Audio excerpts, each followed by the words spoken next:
Hi friends, ఈరోజు మనం అడాప్ animate CC use చేసి 2D యానిమేషన్ ఎలా చేయాలో నేర్చుకుందాం. 2D యానిమేషన్ చేయడం చాలా ఈజీ ఫ్రెండ్స్, కొంచెం ఎక్కువ ప్రాక్టీస్ చేస్తే సరిపోతుంది. ఈరోజు మనం టైమ్ లైన్స్ గురించి చెప్పుకుందాం. ఓకే ఫ్రెండ్స్, క్లాస్ స్టార్ట్ చేద్దామా? క్లాస్ స్టార్ట్ చేసే ముందు ఈ వీడియోకి ఒక లైక్ చేయండి ఫ్రెండ్స్. ఆ లైక్ నాకు మంచి బూస్టప్ని ఇస్తుంది. Okay friends.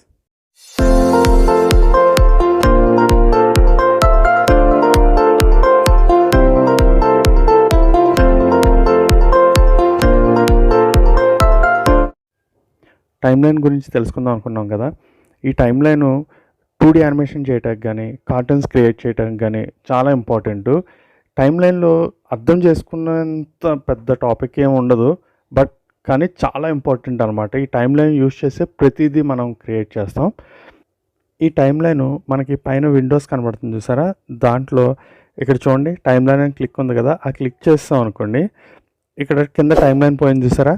సో మనకి ఆ టైమ్ లైన్ సెట్ చేసుకోవాలనుకుంటే ఆ విండోస్లోకి వెళ్ళి అక్కడ టైమ్ లైన్ క్లిక్ చేస్తే ఇలా వస్తుంది అనమాట.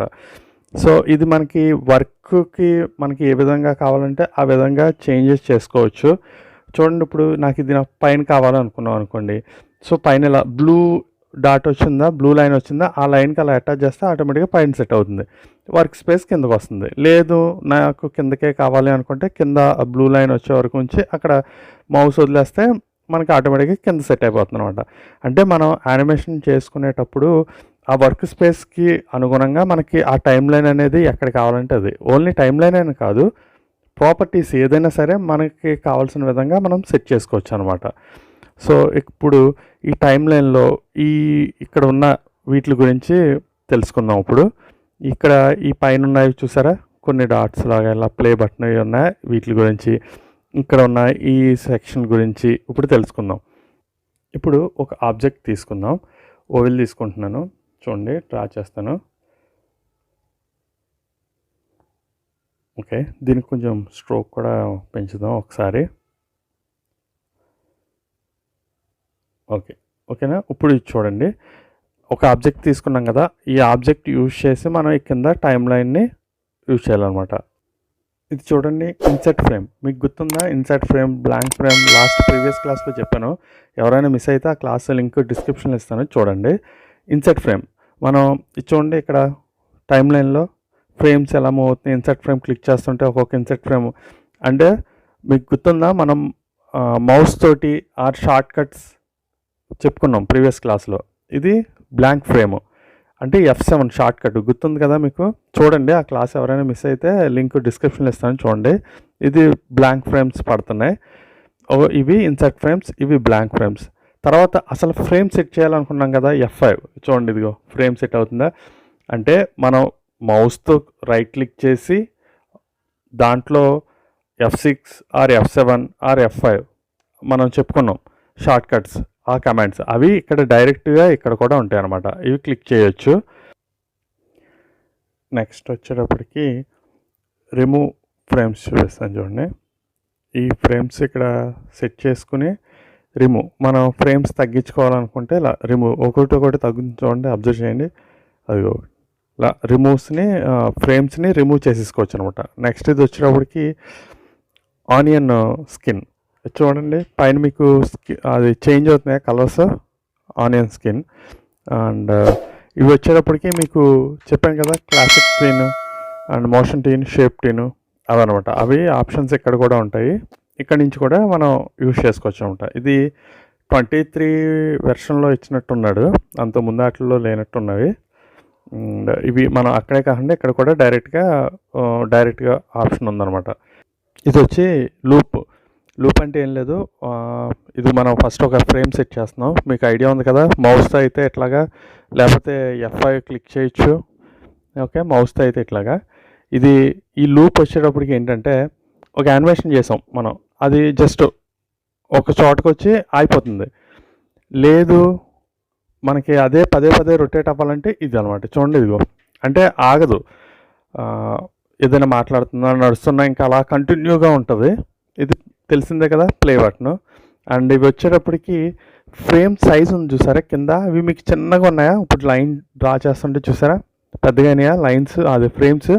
సో మన విజిబిలిటీ కోసం ఫ్రేమ్స్ పెద్దగా కావాలా చిన్నగా కావాలా, సెట్ చేసుకోవచ్చు. సో ఈ మిడిల్ లైను ఇది వచ్చేటప్పటికి రీసెట్ ఫ్రేమ్ అంటే ఏం లేదు, ఆ ఫ్రేమ్ని రీసెట్ చేస్తుంది అనమాట. ఇది వచ్చేటప్పటికి ఫిట్. ఈ ఫిట్ ఫ్రేమ్ అనేది మనం కొంచెం ఎక్కువ మంచిగా కనబడేలాగా ఉంటుంది. నెక్స్ట్ ఈ ఈ సైడ్ ఉన్న ప్రాపర్టీస్ గురించి చెప్పుకుందాం. ఇవి యానిమేషన్ చేసేటప్పుడు ఈ లేయర్స్ అనేవి చాలా ఇంపార్టెంట్. సో ఒక్కొక్క దానికి ఒక్కొక్క లేయర్ పెట్టుకుని చేసుకోవాలన్నమాట. సో లేయర్ క్రియేట్ చేయాలంటే ప్లస్ సింబల్ కొడితే కొత్త లేయర్ వచ్చింది. చూడండి, ఆ లేయర్ మీద ఇంకొకటి ఆబ్జెక్ట్ డ్రా చేశాను. సో అక్కడ ఒక లేయర్ అంటే ఒక్కొక్క ఆబ్జెక్ట్కి మనం ఇలా లేయర్స్ క్రియేట్ చేసుకుంటూ ఇదిగో దీనికి ఇంకొకటి, సో ఇంకొక లేయర్ ప్లస్ క్లిక్ చేస్తే లేయర్ క్రియేట్ అవుతూ ఉంటుంది. అలా ఒక్కొక్క దానికి ఒక్కొక్క లేయర్ చేస్తేనే అన్నీ ఒకే దాంట్లోకి వచ్చినాయంటే ఒకవేళ పొరపాటున డిలీట్ చేస్తే మొత్తం అన్నీ పడుతున్నాయి. ఇప్పుడు అదే ఒక లేయర్ అనుకో, చూడండి డిలీట్ ఆప్షన్ ఉంది ఇక్కడ, ఒక లేయర్ తీసేస్తున్నా, ఒకటే పోయింది, ఇంకొకటి డిలీట్ కొట్టగానే ఇంకోటి, అంటే మనకు అవసరం లేదు పొరపాటున వచ్చింది అనుకున్నాం అనుకోండి, ఆ లేయర్ అది. ఇప్పుడు చూడండి ఒకే లేయర్లో రెండు డ్రా చేశాను, అంటే చిన్న సర్కిల్ ఒకటి ఉంది, స్క్వేర్ ఒకటి చేశాను. ఇన్ కేసు ఇప్పుడు ఇది కనుక డిలీట్ చేస్తే చూసారా ఎట్ ఏ టైం రెండు వెళ్ళిపోయినాయా, అది. అందుకని ప్రతి ఆబ్జెక్ట్కి ఒక్కొక్క లేయర్ మనం క్రియేట్ చేసుకోవాలన్నమాట. సో దీనికి ఇంకొక లేయర్ క్రియేట్ చేశాను, ఇక్కడ ఇంకోటి డ్రా చేశాను. ఇప్పుడు 3 ఆబ్జెక్ట్లు అయిపోయినాయి చూసారా, 3 లేయర్స్ వచ్చినాయి అలాగా. సో మిడిల్ వన్ వచ్చేటప్పటికి ఫోల్డర్ ఏంటంటే మనం యానిమేషన్ చేసేటప్పుడు ప్రతి దానికి ఒక్కొక్క లేయర్ క్రియేట్ చేస్తాం. అంటే ఒక 15-20 లేయర్స్ అయిపోయినాయి. అప్పుడు మనకి ఇక్కడ కనబడటానికి చాలా ఇబ్బంది, అంటే ఏ లేయర్ దేంట్లో ఉందో చూసుకోవటానికి కూడా ఇబ్బంది అవుతుంది, చెక్ చేసుకోవాలి. అలాంటప్పుడు ఒక్కొక్క దానికి ఒక్కొక్క ఫోల్డర్ పెట్టుకున్నాం అనుకోండి. ఇప్పుడు ఈ 3 ఉన్నాయా, వీటిని ఆ ఫోల్డర్లోకి చేస్తాను. చూడండి ఫోల్డర్ ఇలా యారో మార్క్ క్లిక్ చేయగానే ఆ 3 ఆ ఫోల్డర్లోకి వెళ్ళిపోయినాయి. ఈ 3 ఒక ఫోల్డర్ అయిపోయింది అనమాట. సో మళ్ళీ అది ఓపెన్ చేయగానే 3 ఫోల్డర్. సో ఇలా ఫోల్డర్స్ క్రియేట్ చేసుకుని ఇలా లేయర్స్ ఒక ఫోల్డర్లో పెట్టుకుంటే ఒక ఫోల్డర్స్లోనే ఉంటాయి. మనకు కావాల్సిన ఫోల్డర్ ఓపెన్ చేసుకోవడం, లేయర్ చేసుకోవడం అనమాట. సో ఈ 4 గురించి చెప్తాను. ఫస్ట్ ఒక రౌండ్ సింబల్ ఉంది చూసారా, ఆ రౌండ్ సింబల్ క్లిక్ చేయగానే మొత్తం అన్ని హైలైట్ అయినాయి చూసారా. సో ఇది ఆప్షన్ అదనమాట, మీకు యానిమేషన్ చేసేటప్పుడు తెలుస్తుంది. ఇది వచ్చేటప్పటికి ఓన్లీ అవుట్లైన్లో ఉంటుంది. క్లిక్ చేస్తాను చూడండి, చూడగానే అదిగో ఓన్లీ అవుట్లైన్లు మాత్రమే కనబడుతున్నాయి. ఇవి బోన్ టూల్ చేసినప్పుడు అవి మీకు యానిమేషన్ క్లాసెస్లో బాగా తెలుస్తుంది. మనిషి బోన్ టూల్ చేసినప్పుడు అవి కరెక్ట్గా సెట్ చేసుకోవడానికి ఉపయోగపడుతుంది అనమాట. ఒక్కొక్క లేయర్ చూపిస్తాను చూడండి. ఈ ఒక్క లేయర్ అనుకోండి, ఈ ఒక్క లేయర్ అవుట్లైన్ వచ్చింది చూసారా, మిగతా అన్నీ ఉన్నాయి, ఇది ఒకటి. అలా మనం ఇండివిజువల్గా అవుట్లైన్స్ క్లిక్ చేసుకోవచ్చు, లేకపోతే మొత్తం ఒకేసారి క్లిక్ చేసినా అవుట్లైన్ పడుతుంది అనమాట.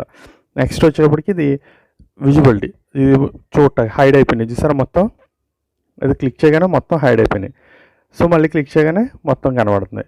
లేదు మనకి ఒకటే వర్క్ చేస్తున్నాం, మిగతా అన్నీ కనబడకూడదు, కన్ఫ్యూజ్ అవుతున్నాం అనుకున్నాం అనుకోండి, ఈ ఒక్కటి క్లిక్ చేస్తే అది హైడ్ అయిపోతుంది.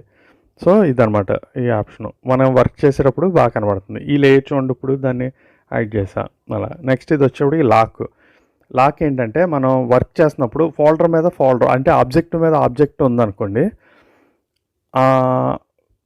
పైన ఉన్న ఆబ్జెక్ట్ని మూవ్ చేస్తున్నాం కానీ మొత్తం సెలెక్ట్ అయిపోయి కింద ఉన్న ఆబ్జెక్ట్ కూడా మూవ్ అవుతుంది. అందుకని ఇది చూసారా, ఇప్పుడు దీన్ని నేను లాక్ చేసా కానీ అది ఒక్కటే మూవ్ అవ్వట్లేదు, ఇది మూవ్ అవుతుంది, ఇది మూవ్ అవుతుంది. సో ఇది మూవ్ అవుతుందా, అవ్వట్లేదు.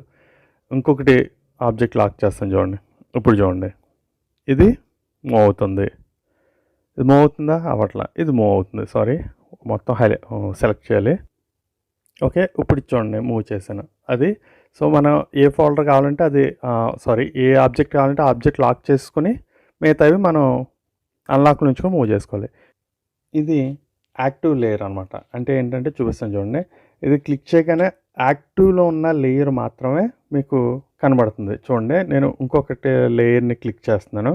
సో ఈ లైన్ బ్లూ లైన్ ఉందా, అదే క్లిక్ చేయగానే ఆ లేయర్ మాత్రమే మనకు కనబడుతుంది.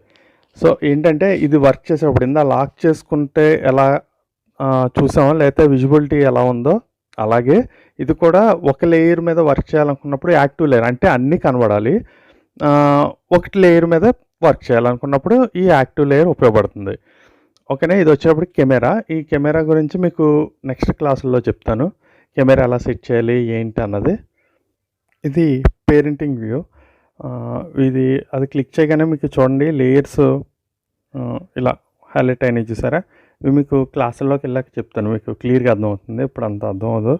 సో అది క్లిక్ చేస్తే ఇలా హైలైట్ అవుతుంది చూసారా, హైలైట్ అవుతే నెక్స్ట్ ఇది వచ్చేటప్పటికి డెప్త్ ప్యానల్. ఇదేంటంటే మనకి ఇక్కడ ఎక్కువ లేయర్స్ అయినప్పుడు సరిగ్గా కనబడకపోయినా సో ఇది ఎలా ఏంటన్నది అది క్లిక్ చేస్తే ఇంకొక బాక్స్ టైప్లో వస్తుంది. సో ఆ బాక్స్లో చూసి మనం చేసుకోవచ్చు. ఇది కూడా మీకు క్లాసెస్లోకి వెళ్ళాక క్లియర్గా చెప్తాను. ఓకేనా ఫ్రెండ్స్, మీకు ఈ క్లాసు అర్థమైంది అనుకుంటున్నాను టైం లైన్ గురించి. అండ్ నా క్లాసెస్ని లైక్ చేసుకుని సబ్స్క్రైబ్ చేసుకోండి ఫ్రెండ్స్. అండ్ పక్కనున్న బెల్ ఐకాన్ కూడా క్లిక్ చేయండి. సో ఫర్దర్ క్లాసెస్ అన్నీ మీకు నోటిఫికేషన్ రూపంలో వచ్చేస్తున్నాయి. ఈ వీడియోకి ఒక లైక్ చేయండి ఫ్రెండ్స్. ఆ లైక్ వల్ల నాకు మంచి సపోర్టివ్గా ఉంటుంది, ఇంకా క్లాసెస్ చేయాలనిపిస్తూ ఉంటుంది. Okay friends.